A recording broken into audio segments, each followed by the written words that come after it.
अतिवृष्टीग्रस्त शेतकऱ्यांच्या नुकसानीची पाहणी करण्यासाठी राज्याचे मुख्यमंत्री, दोन्ही उपमुख्यमंत्री आणि वेगवेगळ्या खात्याचे मंत्री आता महाराष्ट्राभर फिरतायत।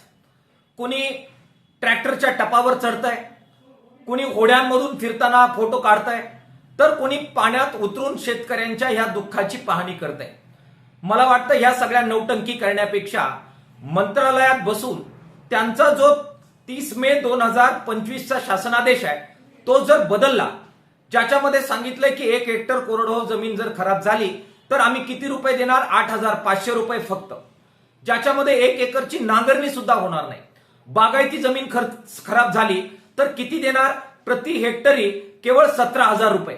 आमच्या लाख रुपयाच्या, लाख सव्वा लाख रुपयाच्या गायी वाहून गेलेल्या आहेत, त्यासाठी हे किती रुपये देणार शासनादेशाप्रमाणे, तर केवळ 37,500 रुपये, ज्याच्यामध्ये गायीचं काहीच भरून निघणार नाही। त्यामुळे नौटंकी करत पाण्यात फोटो काढून, जहाजावर फोटो काढून, होड्यांमध्ये फोटो काढून सोशल मीडियावर टाकण्याऐवजी मंत्रालयात बसा, हे शासनादेश बदला। जे निकष पीक विम्याचे तुम्ही काढून टाकले त्याच्यामध्ये आज आम्हाला ह्या अतिवृष्टीमध्ये मदत मिळाली असती, तो पुनर्प्रस्थापित करा। आणि अभूतपूर्व परिस्थिती आहे, त्याच्यामुळे शासनादेशाच्या पलीकडे जा।